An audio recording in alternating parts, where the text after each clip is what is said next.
talk to the camera. A very good evening and welcome to this edition of the Fourth Estate, Charles Mungu Shampangi. It's been a week of intense activity and all that focusing on one gentleman, former Inspector General of the Uganda Police Force, General Kale Kayihura. He was picked up and arrested by the military, having served the longest time at the helm of the Uganda Police, 13 years, as the second military general to be seconded to command the Uganda Police Force. General Kayihura, after 13 years of an extraordinary time in the history of the Ugandan police, ends up in a cell, not of the police, but of the military. We'll be discussing that end of an era. Kale Kayihura walking a tightrope, and we'll be asking what next? What will happen? Will this change the trajectory of policing in Uganda, and what will be the fate of the man himself? With me in the studio to discuss that, let me start by introducing, we have Ona Pito Ekomoloid, Corporate and Legal Affairs Director of Nile Breweries AB InBev. Ona, always a pleasure to have you here. Good evening, Charles, and good evening, viewers. We have... Happy Father's Day to the fathers out there. Yes. Thank you. We have, returning after a break, Ivan Okuda. Ivan Okuda is a journalist with the Daily Monitor and also a lawyer, currently at the Law Development Center, doing his diploma in legal practice. Ivan, very nice to have you. Thank you, Charles. Profoundly humbled to be here. You did a series on murders in Teso sub-region. You also did an investigative for Al Jazeera on corruption in the judiciary, and some of these things all happening. And the killing of Muslim clerics. Killing of Muslim clerics, yes. Some of these things happening during the era of General Kale Kayihura. How do they fit into the discussion of what's going on with him now? We'll be exploring that. And also have, making a return after a very long absence, Tolit Olwor Atia is a security expert, a security PhD in security and strategic studies, and now working with Nile Valley Institute of Police and Security Studies, which is an affiliate of the Heritage Foundation. Tolit, very nice to have you. Dr. Tolit, very nice to have you. Thank you. After a long while. Good evening, viewers. Let me start with the journalist. I want to start with you, Ivan Okuda. What's the latest on General Kayihura? What's going on? Where is he now? I saw a competition between the main, actually not just the main newspapers, but all the newspapers in the country, particularly the Sunday papers. Daily Monitor, Sunday Monitor rather, headlining theirs with that very graphic image of Kayihura in handcuffs, which actually turned into waistcuffs, and a chain with his string of men, and the headline talking about 26 of the men around General Kayihura who are now in detention. So credit to the women, there is no woman among them. Well, maybe tells whether women have arrived yet on the high table or not, whether it's making the decision. And then you also had the Sunday Vision leading with the headline, I think the first of its kind, counting time in terms of hours. General Kayihura's first 100 hours in detention. And of course, Sunday paper and the others. And Buked also doing the same. Yes, Buked doing the same. What do we know now, as of now? Well, the official position, at least coming from the Uganda People's Defense Force, is that General Kale Kayihura is being grilled and going a number of series of interrogations. And that, insofar as official position is the most that we know, there's not been any official indication of what offense they intend to charge him with, or what particular line of interrogation that's episode is having at Machine military barracks entails. But what we know so far is he is detained at Machine military barracks, and from what we gather from there, being accorded the treatment that a person of the status of a general should be accorded. Yeah. What does it mean? So he has, of course, special facilities and special attention that would not ordinarily be accorded to other inmates in the same facility. And so he has he has a special wing in which he's being kept, not the ordinary holding cells for other military security offenders? Yes, and from what we also gather is the interrogation certainly hasn't been a smooth ride for the gentleman from the Uganda Police Force and the UPDF, because the sharp lawyer and well-trained general in Kale Kayihura has been extremely cagey on how much he's willing to say. So many of the interrogations have really been episodes of silence in which he only shakes his head and says, I can't believe this, to certain questions. And most of the questions are certainly going unanswered. That would be quite interesting. If he says, I can't believe this, one would wonder as to whether he's saying that in disbelief of not believing the situation he finds himself in, or the quality of the questions, or the interrogation going on, which would be which? Or maybe a combination of... Or maybe a combination of all, yeah. Or the surprise with by the fact that he's not only fallen, but fallen in a very sad and tragic way. And I think, for me, really, from whatever is happening, the take-home is essentially a package of life lessons from the fall of General Kale Kayihura. An extremely humbling reminder of the vanity of life and power. I want us to come to those conclusions later. I just want us to dispense with the facts as we know them of now. The official position in this particular, and I want to come to you, Onapito, the official position in the Kayihura saga, as we know it, has been one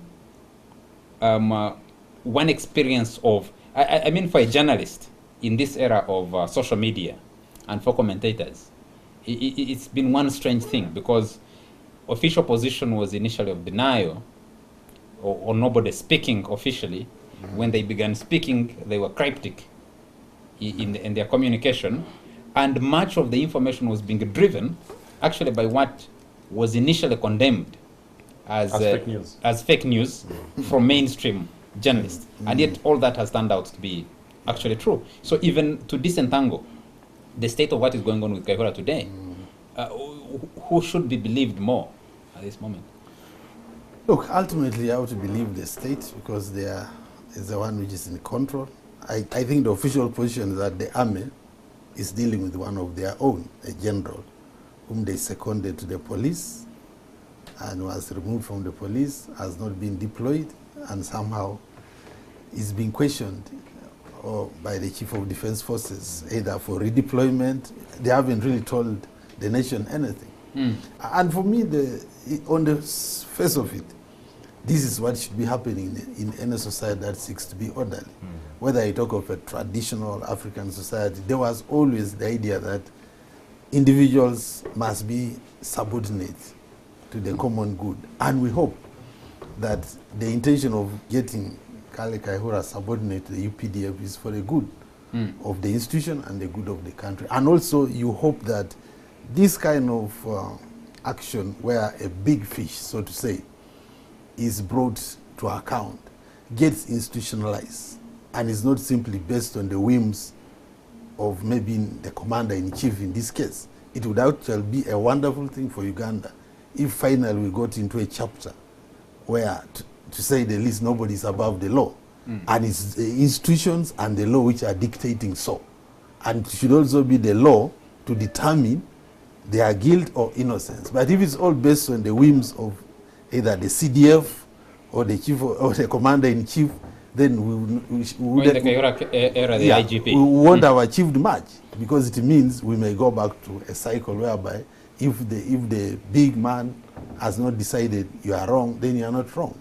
It would actually be a nice thing for Uganda. Do you believe then, Ona, by that the decision to arrest and the decision to charge Kayihura is coming from the institution thinking this guy has transgressed, so we need to bring him back into I have no reason, no reason not to believe until when it's proved otherwise. So far, the army has issued statements showing that it's an institutional decision, and somehow nobody has been able to contradict them decisively. I have an answer coming quickly if I come to it. It's good that Mr. Napito, my former MP, has put a rider, a disclaimer, and by speaking in idealistic terms and not definitive, which I think for me is helpful, because I think General Kale Kayihura's words should be put in context. He's not Erunayo Oriema, he's not Okotho Chola, he's not Katoma Mala, he's not John Kisembo, he's not John Kosodomel. Yes, John Kosodomel. He is Kale Kayihura, whose presence as Inspector General of Police the longer he stayed in the office, essentially became a political function.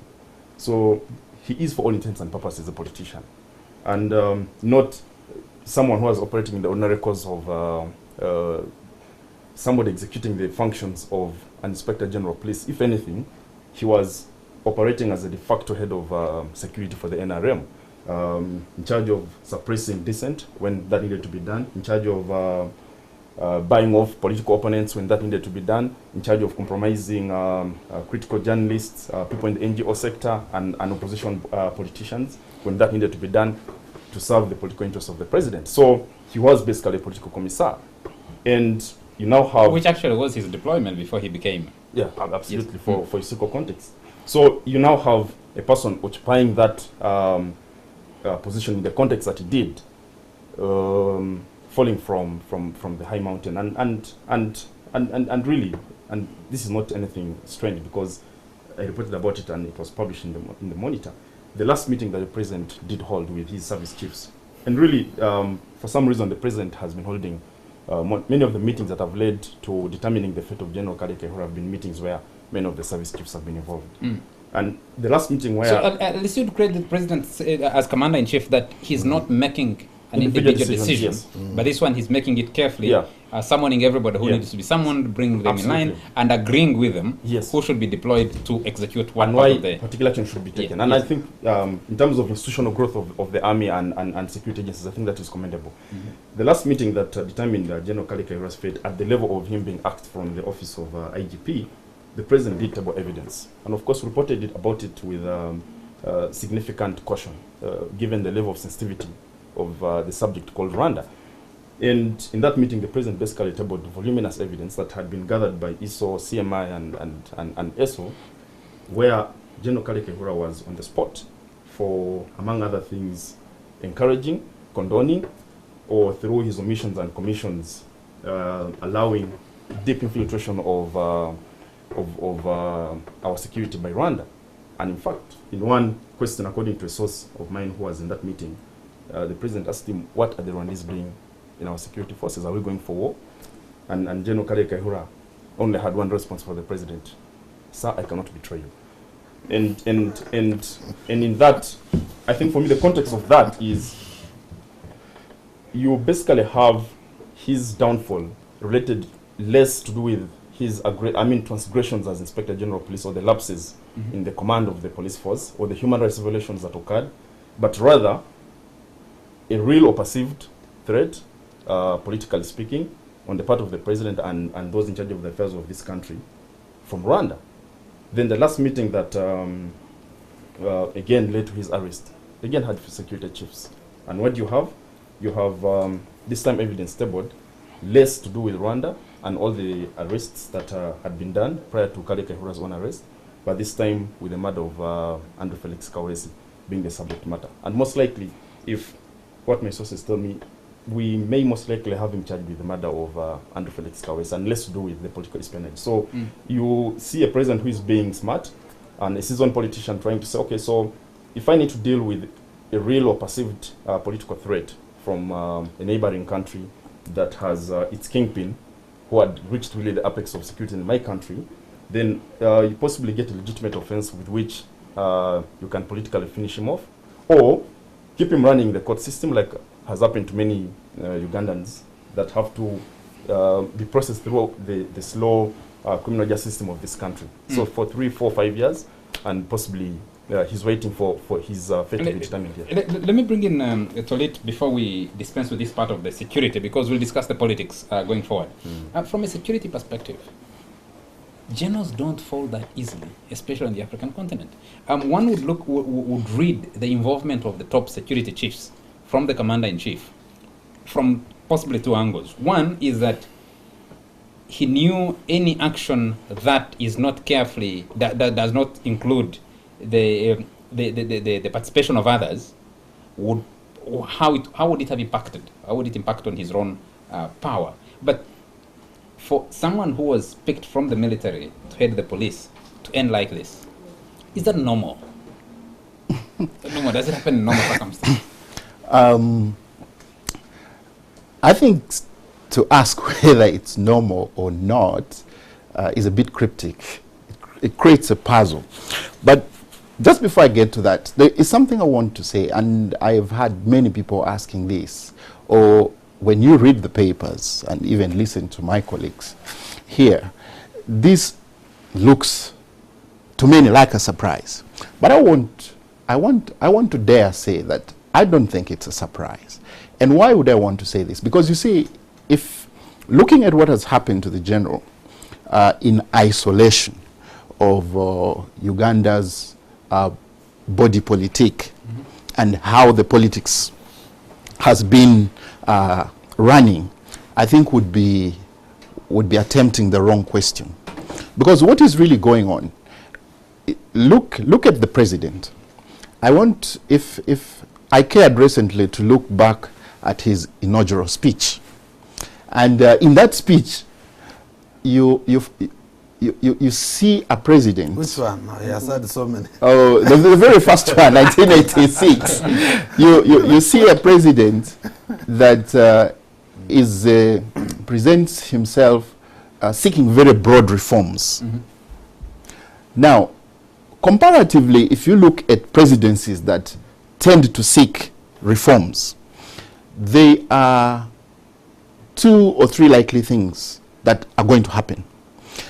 And this one is quite interesting because if maybe after, if it was 4-year or 8-year term and you have room to compare with another regime, I think we would be better positioned to make certain deductions. But here you're having a running presidency. So everything that we are trying to benchmark is within the same, structure and process.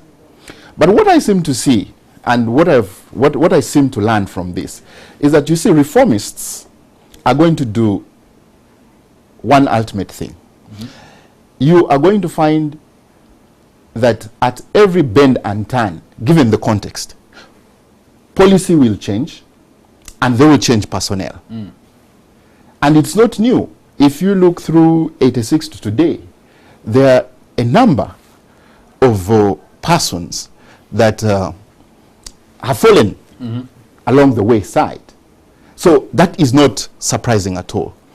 Now, the other very defining moment in this whole thing, as I see it, is that you see President Museveni, particularly in the Africa region, and even the world, he is one of those presidents that has managed one thing, is that over time, he has managed to redefine the nature of debate in the context of our politics.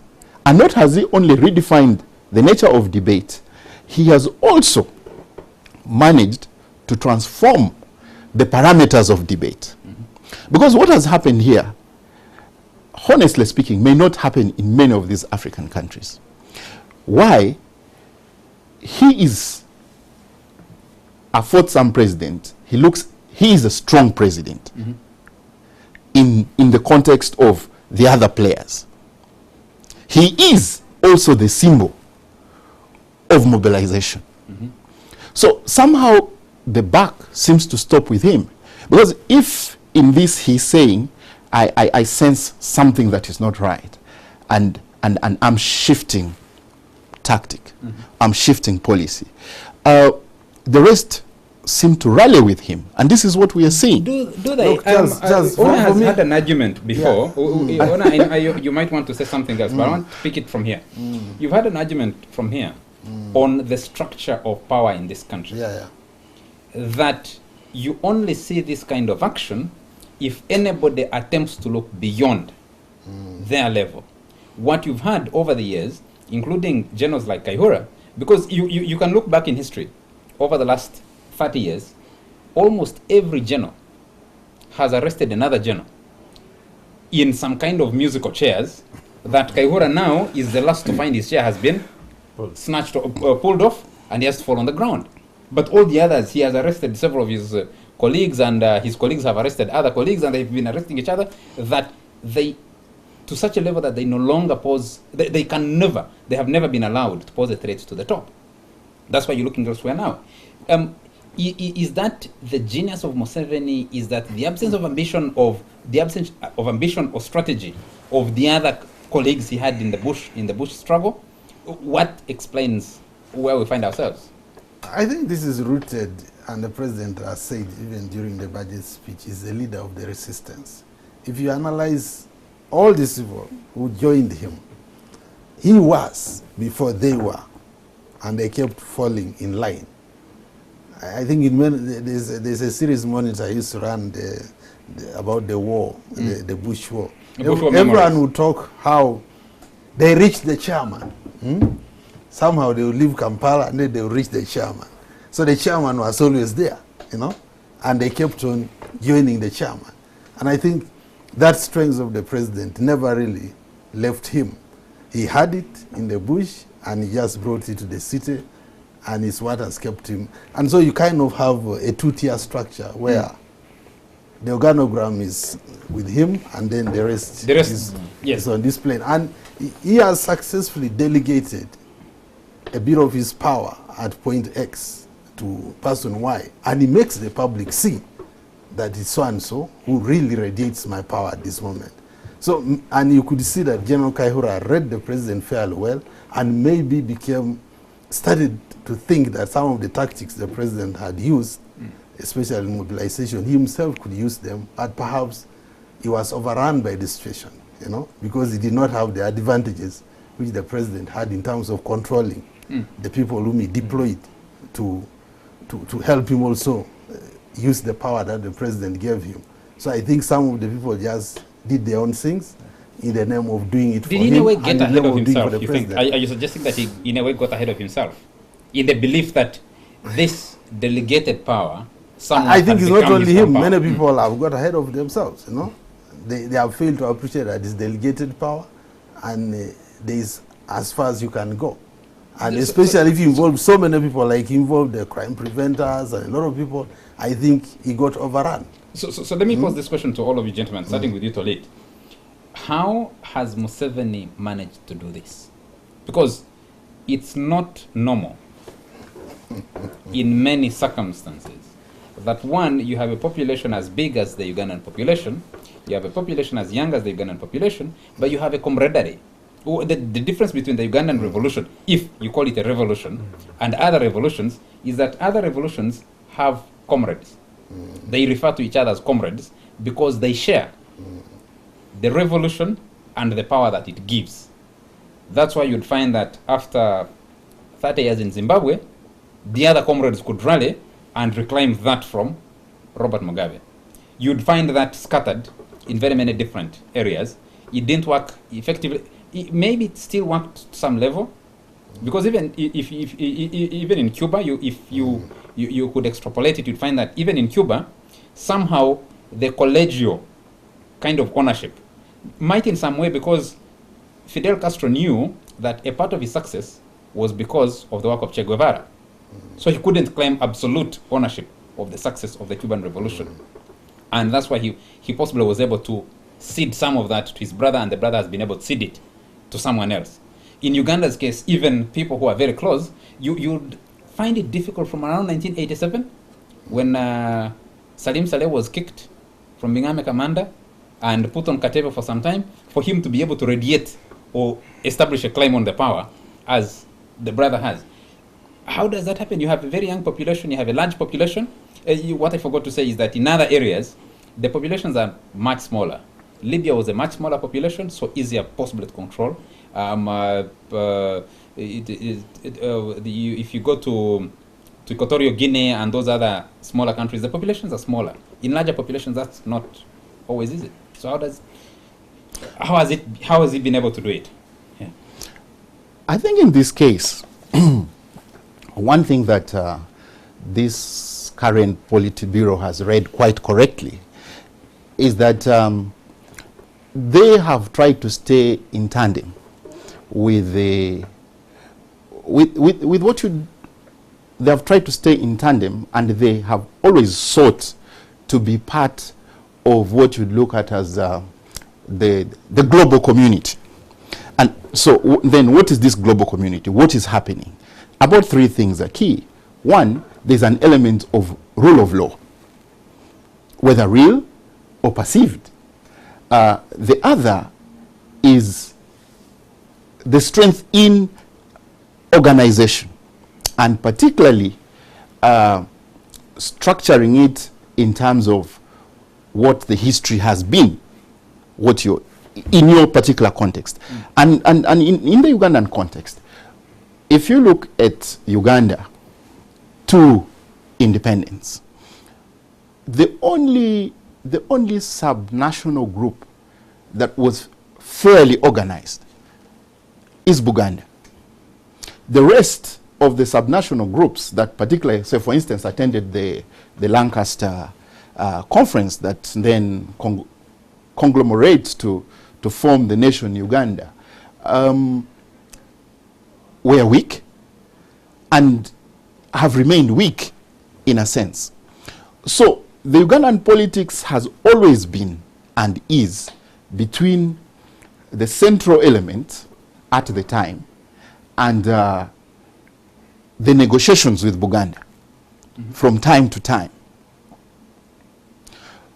So the variables you try to put across, for instance, looking at other revolutions, and you know, one thing in this case is that, in my view, I really think President Museveni is a revolutionarist in his own right. And having said this, I know that this generates a lot of debate, and is going to generate a lot of debate even after he leaves, whether he is actually revolutionist or not. My question is, Dr. Tolit, is he seems to be a lone revolutionary without sufficient claim of that revolution by his Bourgeois colleagues. And I'm wondering where else that succeeds. Because even if you take it South Africa, for example, the struggle against apartheid. Mandela represented that revolution. He claimed a lot of power, a lot of control, but he was conscious of the contribution of other players. Now, if you look at the NRM revolution, if, like Ivan hinted, Kayihura has also arrived at his stage and has been eaten up by the same revolution that he was serving so enthusiastically. But if you listen to the narratives around the Kayihura leadership of the Uganda police and his service in the military, like all the other colleagues he has had, they have worked in the service of the chairman, as Ona puts it, of the chairman, less of the struggle. But it creates some kind of contradiction that needs analysis from an academic like you, that at the time of making that critical decision, there is an attempt at collegiate decision making, which raises the question, there must be certain unique things that need to be disentangled before you can discuss even the fate of Kayihura. Look, I think how that impacts one on of the the politics. ways to understand is not long ago the president was in Mozambique with the survivors of a group that he says were the nuclears. One thing was there was age disparity between him and that group. General was older than them, and he, from the word go, he started off as the leader. He got them and took them to Samora and others. And then you can also see that there was always the military and political element. And the military element was younger. The political element was older. And only the president had direct control of the military element at all points, up to today, so to say the least. So the few at par with him at the political level easily lost control of him, so to say, because he had the military element, and much of the military element was always controlled by him. And he makes no, he's not shy about it. He says the leader at any point, including today, was addressing a group of young military officers at the midst of this apparent standoff with Kayihura. So he always sends that message that when push comes to shove, the military element comes to the fore, and he is the commander-in-chief of that element. And he has used it effectively. Why hasn't that been challenged over the last 40 to 50 years? But again, as Tony said, you can only challenge if you have superior ability to organize a Absolutely. military What What alternative. explains? But if you the- don't have what it, explains the absence of that superior ability? now we are watching we are watching the World Cup. You see the other day Ronaldo scored a hat-trick Yes. and some people are struggling to score penalties. So sometimes Because- there's a bit of genius in the way people do their things. Like you said, the major challenge for General Kale Kayihura, I have argued, was not his failures to command the police as an institution, which is the argument Ivan was making. It is the element of the politics that dominates and determines. Now you can go back to the legal and try to find what to charge him with because you want something that can stick. Yeah.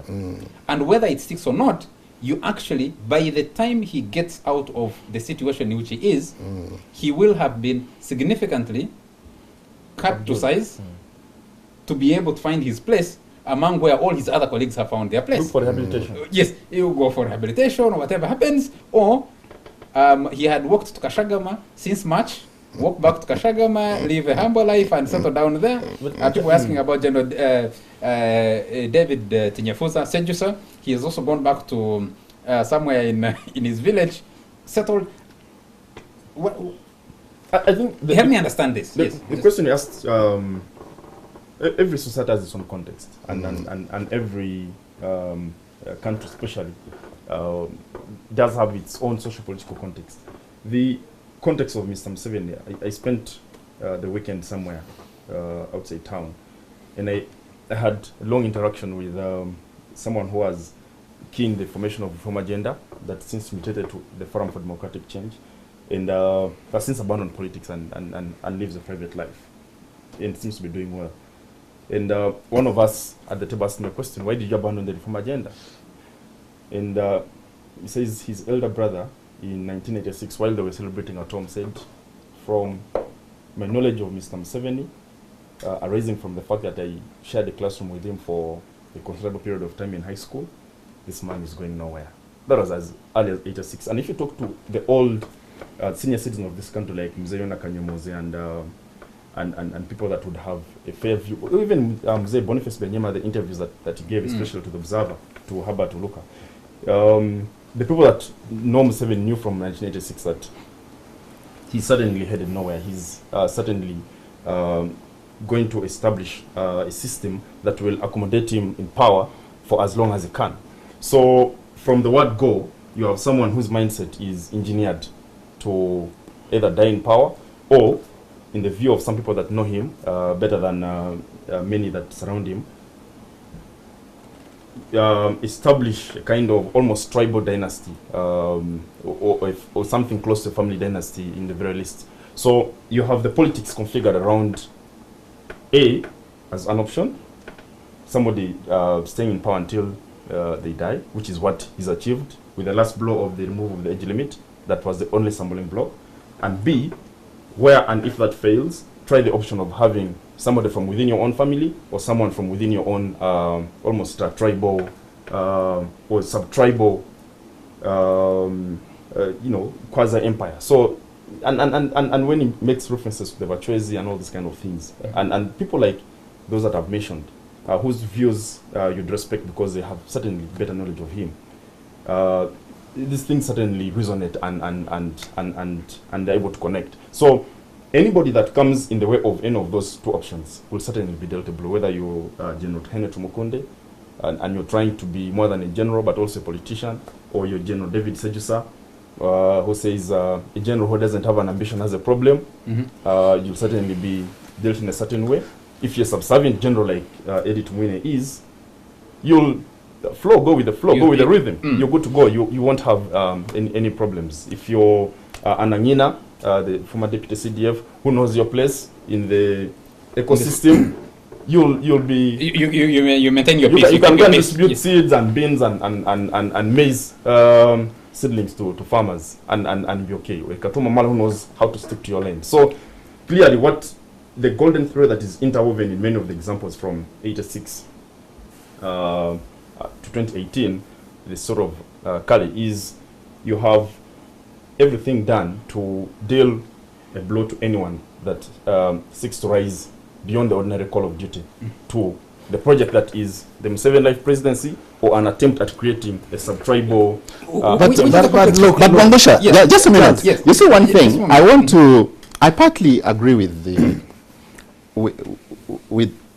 with my colleague here. But one thing that I would like to dispense from, and I find this narrative a bit, it's overused, in my view, and I think it is beginning to lose its gravity. You see, in classical politics, it's clear, whether it's in American politics or the British, there is no incumbent that is going to give you room, amicable room, to organize. The whole strategy around politics and perpetuation in power is that you'll have to disrupt your opponent all the time. So the question is, I find it very apologist when the opponents of President Museveni begin to try to explain to us that, you see, from the word go, he said he has this scheme, he had set out himself to stay in perpetuity. I mean, at what stage?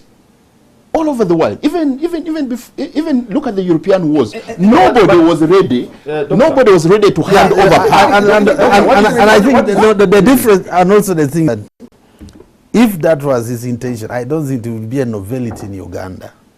There has always been efforts by leaders to keep power, and they have failed at some point. Absolutely. So where you give Yoweri Museveni credit is not for doing what he has done, but for doing it where others have failed to do. Because historically, the world history is full of examples Gentlemen, of I need us leaders take- seeking I need us take a to quick have commercial power, break. to expand power, to retain power, until when they are stopped. If you can stop them, you can only give them credit for being superior. Whether it's a selfish motive driving them, but they are superior in the organization. Gentlemen, and for the benefit of our viewers, the context in which this comes in is that the fall of General Kale Kayihura, whether it's temporal or ends sending him to jail, as might happen, because no one has seen the charge sheet.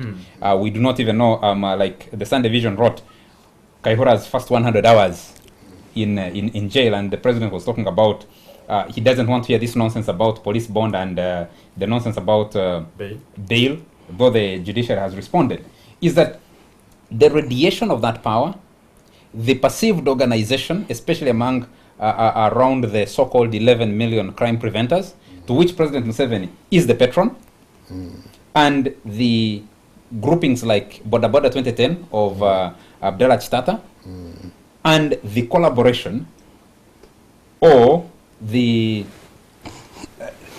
collaboration of General Kayihura with a foreign government, which in this case I think it's been sufficiently talked about for us to be able to mention it without fear of contradiction, which is Rwanda, allowing Rwanda, was in a way intended to drive him to a certain political end that would be disruptive to the president. So understanding the way President Museveni has managed to hold this together, it raises a question which we'll answer in the next segment, which is if the people you're talking to seem to be reading from the Book of Lamentations, or both knew or has talked about President Museveni and his intentions to hold power and never leave it.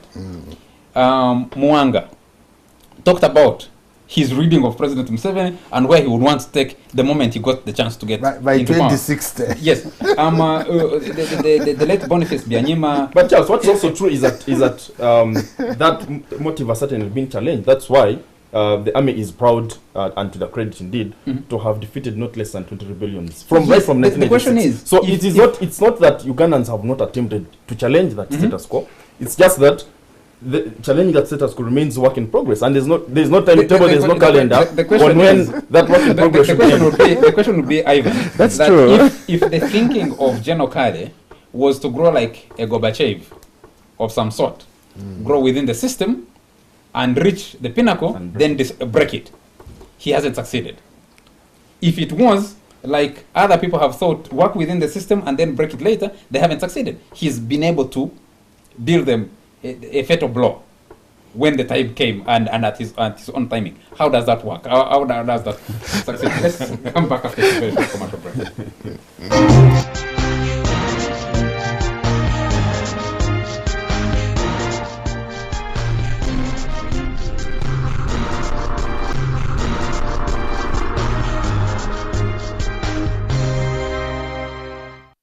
To analyze the fall of General Kale Kayihura and his eventual arrest, that has happened. He still remains in detention at the Makindye military barracks. Anybody who knows Makindye military barracks, this is where high-profile political people have been detained since time immemorial in this country. Those who were detained by the regime to be a category that required to be detained in that area. And General Kayihura ending up there. To analyze this, you must analyze the politics and the politics of President Yoweri Museveni, who is the commander, and General Kayihura has served so loyally for the last so many years, to end up where he's ended up. People look at his 13 years and the way he has treated political opponents to President Yoweri Museveni, and now as it's standing out, analysts and intelligence briefs are pointing to him using that to build his own power base. If that is true and where it was supposed to take him is the question. Of course, we'll wait for the legal issues to see whether what Kayihura finally gets charged with, how far that goes. And we're hearing that even the murder charge of AIGP Andrew Felix Kawese was in furtherance of that political objective beyond any others. Ona, you're picking up the microphone at when we're taking the break. Which one? I need to come back to you. Reading from the Book of Lamentations, everybody has sat and analyzed President Yoweri Museveni. Everybody says they predicted what he would be. In that series of interviews with Andrew Mwenda, Apollo Milton Obote talked about the Museveni he had seen, the Museveni he knew. There have been references to recommendations, not a recommendation, a warning from Mwalimu Julius Nyerere to Apollo Milton Obote to say, this young man is coming, you need to keep him closer to you when he was returning. So the Mwanga, the former it was Chairman Military Commission. Of the Military Commission, under which Museveni served.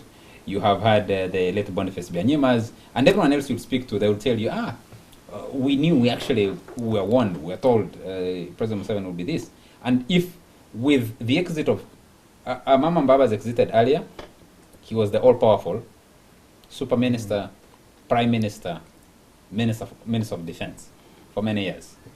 Kayihura has now fallen, and they blame some of the works of these who are supposed to be comrades in the struggle, or working to eliminate one another before, or to disrupt one another's ambition. I think one of the president's strengths is that he understands Ugandan society for a long time. And look, there's something we call, even if someone fails, he can be rewarded for effort. At any one point, you can only reward Yoweri Museveni for effort. He puts maximum effort into this thing called the presidency, or some people call it keeping power. And he has said it openly that he doesn't drink, he's at work, so he works for it, you know. And I think he has understood that this society, in many respects, is still a feudal society. Especially the region, much of the Bantu region, was under kings. And people actually respect the king, and he knows what the king was doing.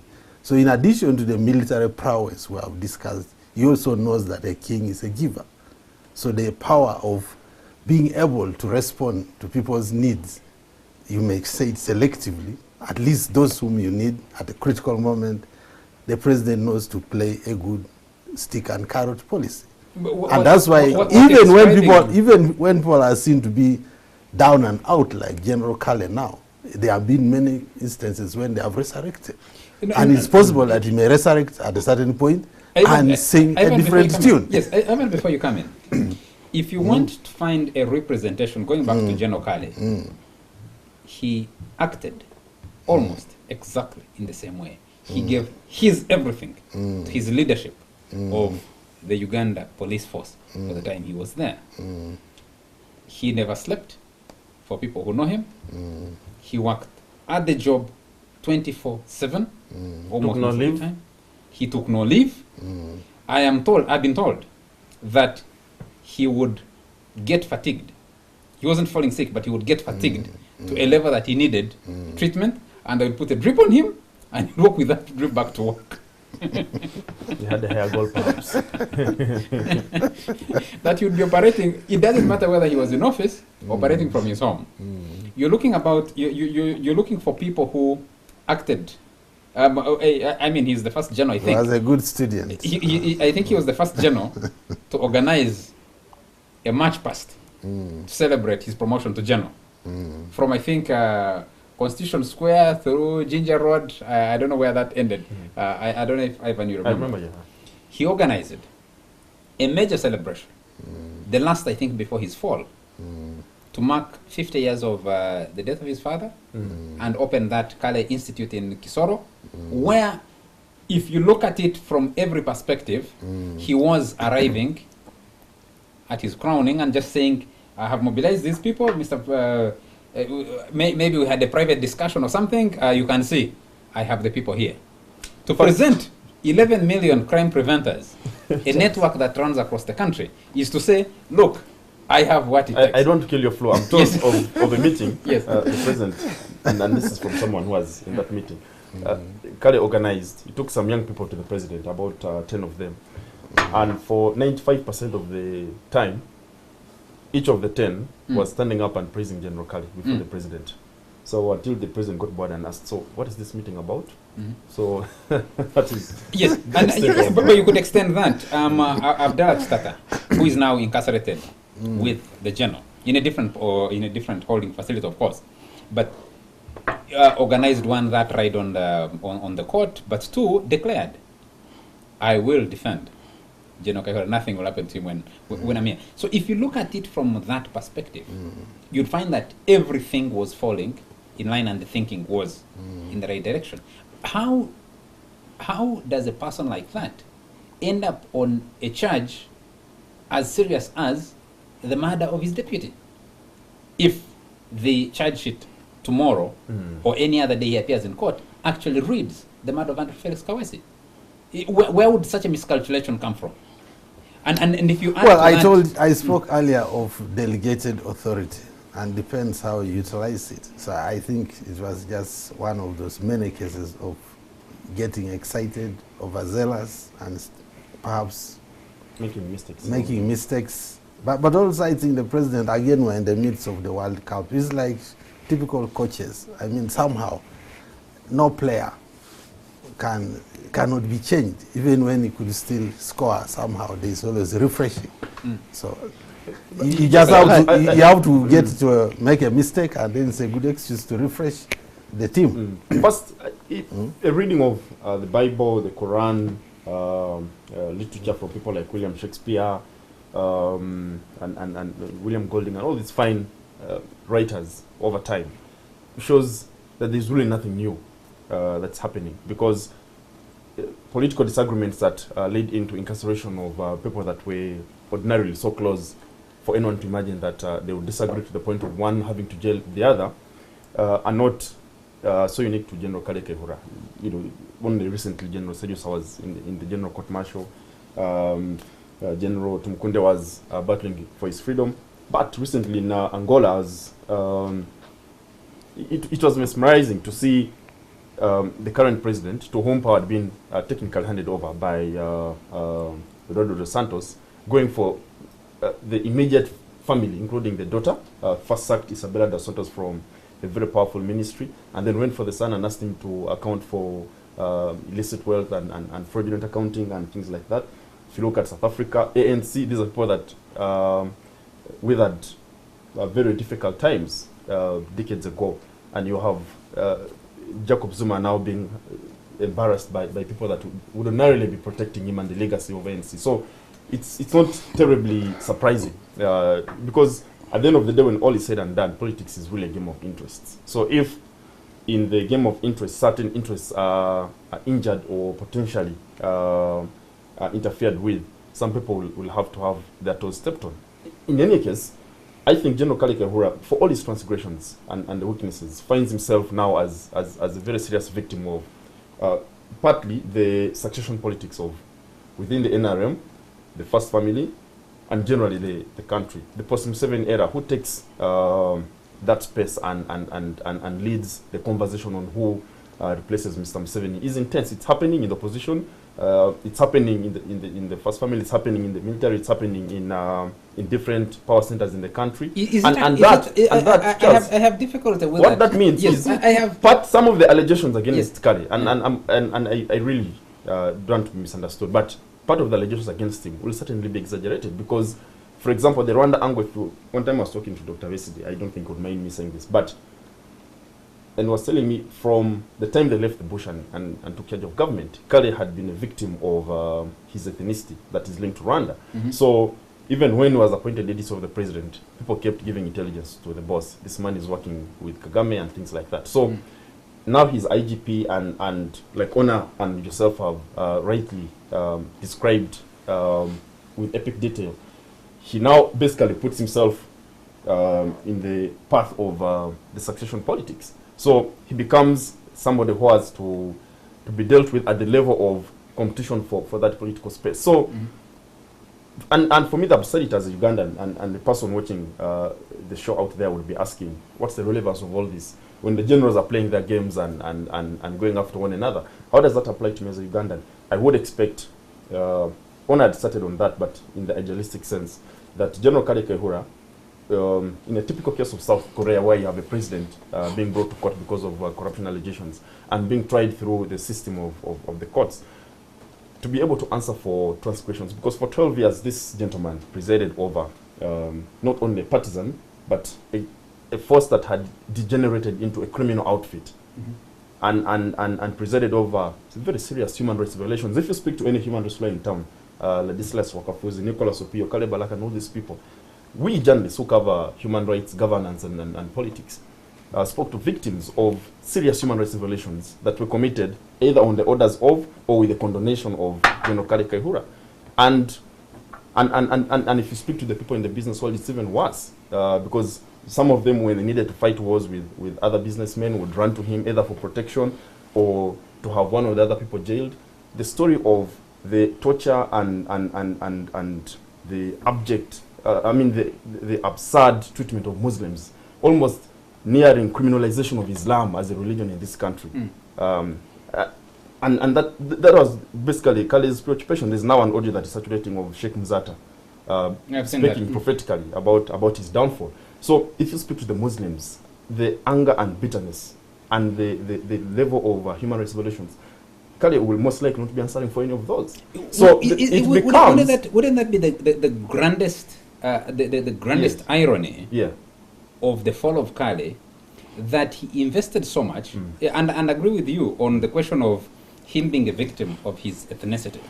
So it's difficult to tell at this stage until evidence is laid down to show that actually beyond his ethnicity, he was actually involved in schemes aimed at aiding that foreign country, or actually that he was using that to build his own power base. Because until 2017, it would be difficult to convince anybody that General Kayihura was building the best he built, whether it is in crime preventers or Border 2010 or his crackdown of the opposition, or even actually the method of policing that in a way, as you put it, tended to criminalize Islam in this country, that he was doing it for anything else beyond the advancement of the staying power of his boss. Absolutely, I entirely agree. And that for me is where the disappointment with the entire system is, because if some of us would be happy to join a protest on Kampala Road to celebrate the downfall of a man who is finally going to answer. There's been enough celebration on social media, for all those if you want to put it that way. Some people are sympathizing with it. Would be happy to join that celebration. But why some of us are preferring to sip our water and tea in the evening and simply watch what is happening on TV and read the newspapers with a bit of aloofness is because it's really a function of politics. That it is not accountability for the more than a decade of deprofessionalizing instead of consolidating the gains of the police force. You have a police force that was almost built on sectarian promotions and things like that. So I need to so the level of abuse time. For me, that is the tragedy, that you don't have somebody being brought to book to answer for those Okay. lapses, but as a function of politics. You didn't answer the last part of my question, which was about that how would a man like General Kale Kayihura, if he ends up in court and is charged with the murder of Andrew Felix Kawesi, it's difficult to comprehend how he arrived, how you'd arrive at that conclusion, and the people putting together the case file to put the pieces together that ends. People will ask questions, why? Shouldn't To we what end? also be surprised, because that again is a function of politics, because from the last meeting the president had with the service chiefs before wherein the order to have him arrested was issued to the CDF and the deputy CDF executed, the evidence that the president had, mainly from ISO, rotated around linking Kale Kayihura to the murder of Felix Kawesi. And in fact, I know that one of a family member of Kawesi might also find themselves on the charge sheet if the status quo remains, according to what happened in that meeting. Because if you go after espionage and political offenses, you might antagonize Kigali, and you have your own baggage to deal with at home within the party and other issues to sort out. So you maybe don't want to go for an all-out confrontation with Kigali by accusing an IGP of spying for a foreign country. That diplomatically is not the best thing. But you can still deal with someone that was their ally by pulling out of your many files a legitimate offense such as a murder of another citizen, in this case Felix Kawesi, from what we know, and you're still able to achieve the same political motive. Would you, and I want to bring it to you, Tolit, because we have very little time to get out of here too, in studio. The question is, you have a whole range from security briefs and stuff to pick and charge General Kale Kayihura with a political offense.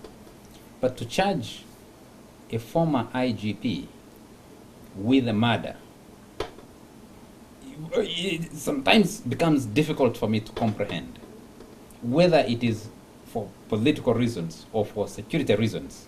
By the time you arrive at that, the tightrope you have to walk, like he said, if you have to walk a tightrope not to offend or not to make bad relations worse between two capitals, then a charge of murder goes to the extreme, especially if this charge is arriving almost 1.5 years later.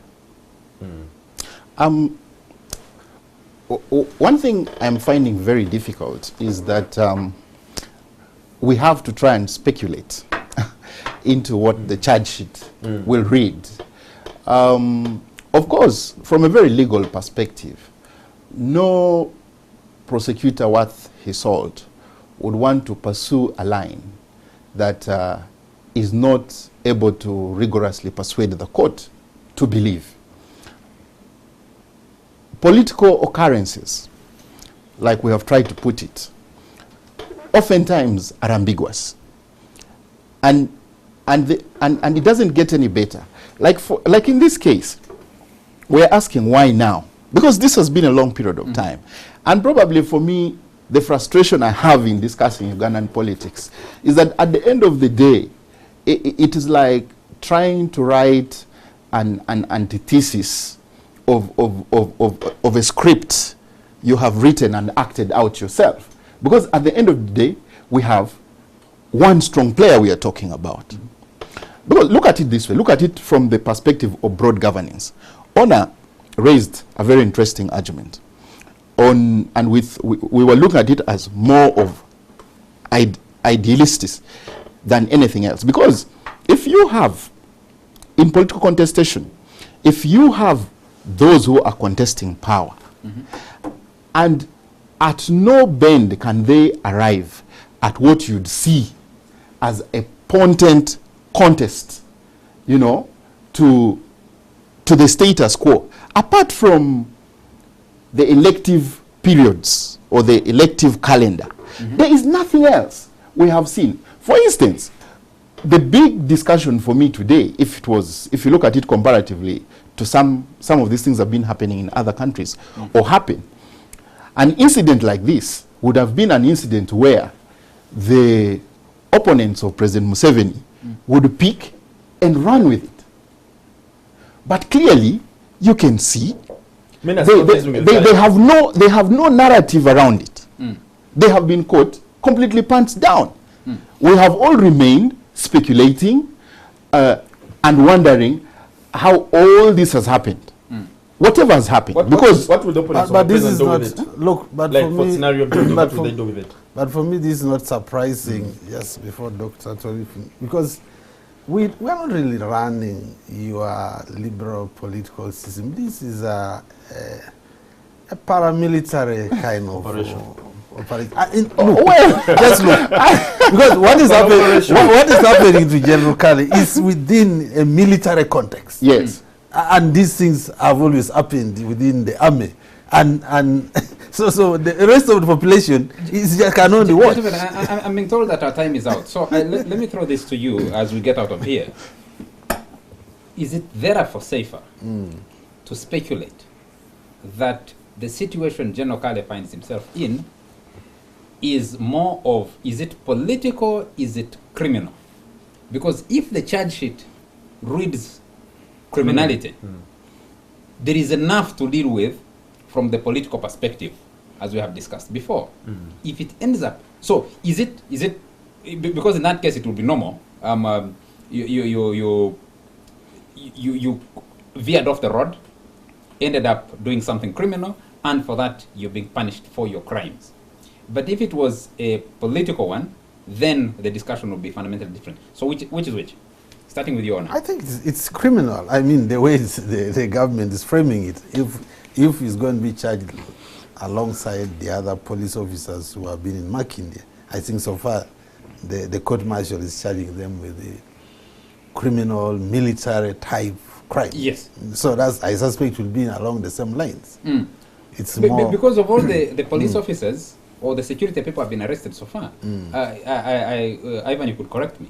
I don't think anyone has the charge of the Kawesi murder on No, them. no, Yes. absolutely not. All those have, yes, the And type lawful of, possession of arms and things like yes. that. So how does Kayihura end up on a charge sheet that has Kawesi on and that's I New think- Vision, I think, but that will speculated the also other day and, will be criminal, but within the military yes, within context. the military political context. Killing a fellow soldier, so to say. What's also true is, for those of us that closely follow the politics of the country, Mr. Museveni and his style of politics is unlike his neighbors in some of the countries near us here. Knows when to wear gloves. He also knows when to come with a red velvet. He also knows when to hit a fly on the wall with a sledgehammer. And he also knows when to simply touch it and ask it to leave the wall.